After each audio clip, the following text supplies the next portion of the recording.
The timing may have been coincidental, but the approval of an African Heritage Commission by the Duluth City Council came at a time when emotions are running high. Events in Minneapolis this week put into sharp focus the racial issues our country continues to struggle with. Here to talk about the new commission is Janet Kennedy, Duluth's first African American City Councilor. And welcome. Thanks for being here. Thank you. Thanks for inviting me. And congratulations on the establishment of the commission. Perhaps you could tell us a little bit about what it is and what it's designed to do. So first I want to just say I'll send my condolences to the Floyd family and what happened in Minneapolis. And I just want folks to know that this is an important time that we come together as a community. And I also, so as far as the African Heritage, the Duluth African Heritage Commission, I'm excited to have partners and had to have partnered with President Anderson and Vice President Vanette as my co-sponsors in this. Right now, the City Council, we're a unique council in that we have a lot of firsts as far as our diversity, and I want to thank my fellow councilors for voting unanimously for the Duluth African Heritage Commission. So one thing I want to do is I want to read the first few sentences of the commission. It's been a lot of work and I haven't had time to digest what the purpose is. And so the first few sentences for me really hit the mark as far as what it is. Mm-hmm. The purpose of this commission is to ensure that the views of the African heritage community are incorporated in the decision-making, future planning, and stewardship of the city of Duluth. The commission will endeavor to act as a guide in the development of public policy, planning, and processes and services so that they actually adequately support and represent the African heritage community.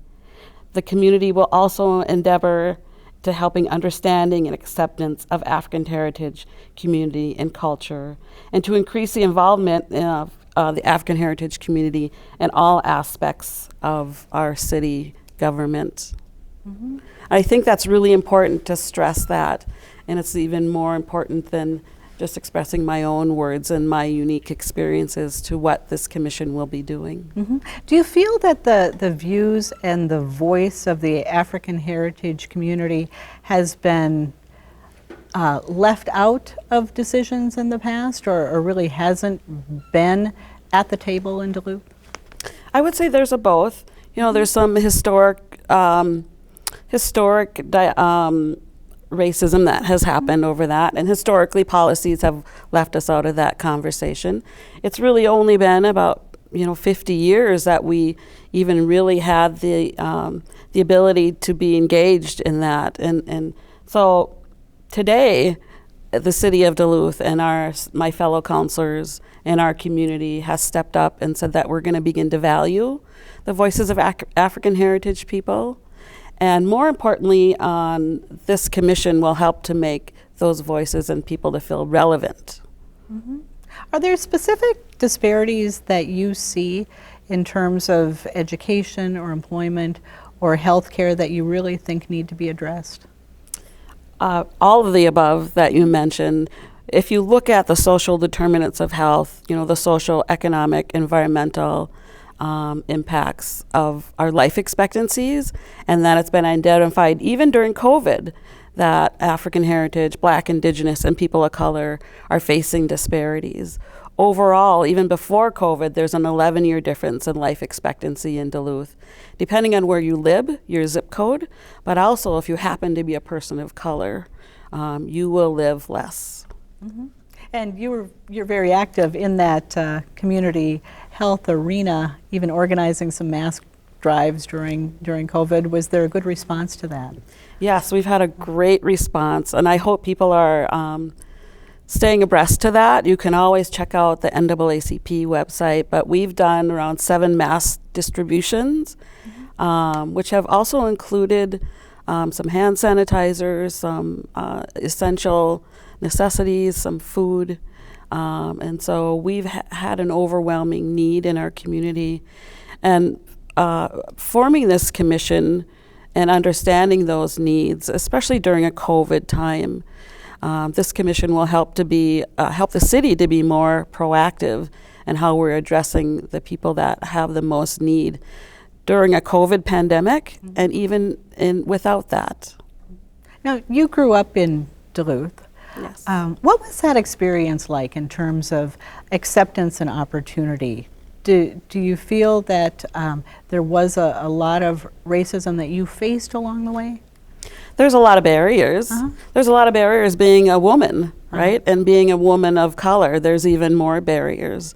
So I tell a story, and somebody, Tara, shared a story at our council meeting about her daughter just the other night and what she faces as a young black person living in Duluth, and that those are the things I faced 50 years ago, right, when I came here and as I grew up. And so those barriers are there. This commission will help to decrease some of those barriers. It'll give an avenue for young people of color to be able to see themselves and see people that look like them in a leadership role so they can have something to aspire for. And the importance of just having diverse voices in public policy and planning. Speak to that a little bit. Well, we know that the more voices that we have at the table, the better our policy decisions. The city did a lot of that work with the Imagine Duluth 2035, and with the health and all policies, we identified that even still, when we say we want more voices at the table, it has to be deliberate and it has to be specific. And so this commission will be that. Those voices will be right there. And so we do need to be sure all voices are at the table. When we have all perspectives, we don't leave out other people's stories. We make better policies. Will there be diversity of political thought on the commission? Recently, there's been quite a bit of national discussion because Vice President Joe Biden said if someone of African heritage doesn't support him over the current president, they ain't black. I really can't speak to what's going on nationally. I really want to focus on what's going locally for our community. I would say anytime we form a commission, there are some political aspects of that. And so the people that will be serving on this, that will be of African heritage, will need to consider things that are going on at the state level and at the federal level. But really, we need to focus on what we can change here. And so it's going to be really important. Joe Biden has his work cut out for him. Our current president also has his work cut out for him. We need to really focus on locally what we can do because we can't always control that. How will the members of the commission be selected? The mayor will be a part of that. The mayor and I have discussed that I can help with that. But with most commissions that are chartered, the mayor plays a role in that. But she does ask for counselors to help out if she has questions. We also have a personnel committee on our on the city council, and currently I am the committee chair of that. So. And will there be terms, or will people just be appointed for an indefinite amount of time? There are terms like any other commission. Yeah. There's been, in recent years, an Indigenous Peoples Commission similar to this. Have you noticed that has improved things for Indigenous peoples? I would say yes. If you talk to people, community members, and just doing a lot of work within the nonprofit and looking at health and wellness, I've seen an increase in capacity for the Indigenous community. A lot of that work is the work that they've done, and so I believe it will help. It'll take time though. We alluded in the opening, and you mentioned off the top that there are real challenges going on in Minneapolis right now following the tragic death of a man in police custody. The city has exploded into riots and looting as well as peaceful protests. What are your thoughts on that? Are the tensions always there just under the surface? I can only speak to what I have seen and heard. I will say right now it's a very, can be a very contentious time, but I believe our community locally is a community based on mutual support and mutual understanding of how people are feeling when something like this happens. You know, one of the things I want to say is that our community will never survive as a whole if we're not all walking on even ground. And so when something happens like this, we need to, as Duluth, we need to rally together.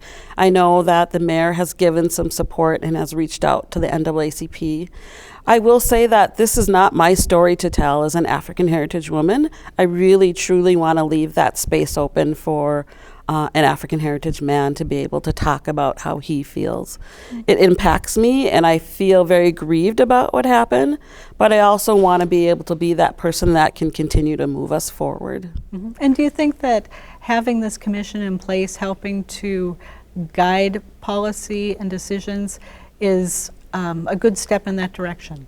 It is a good step in the right direction. It's a bright spot in what has been going on between COVID and what happened in Minneapolis. I am proud to be able to have brought this forward and have the co-sponsors and a unanimous support of the council right now. And I'm also proud of our community and our allies for standing up for what is right as we make a difference here in Duluth. Mm-hmm. And very quickly, the City Council approved funding for reconstruction of the Lake Walk. Prudent given the financial picture and everything that's going on with COVID-19? Yeah, it's almost it's almost like I couldn't not support it. It's the last leg of what we're doing. It's almost like not completing, you know, your work that you did. And so I would say as we move forward, we need to, and if it happens again, right, that's another conversation, but it's work that's not done. And so we need to buckle down and pay for it now, and because it can actually help support us bounce back from COVID in the long run. All right. Councilor Janet Kennedy, thank you so much for coming in, and good luck as you go forward with the new commission. Thank you. Appreciate it.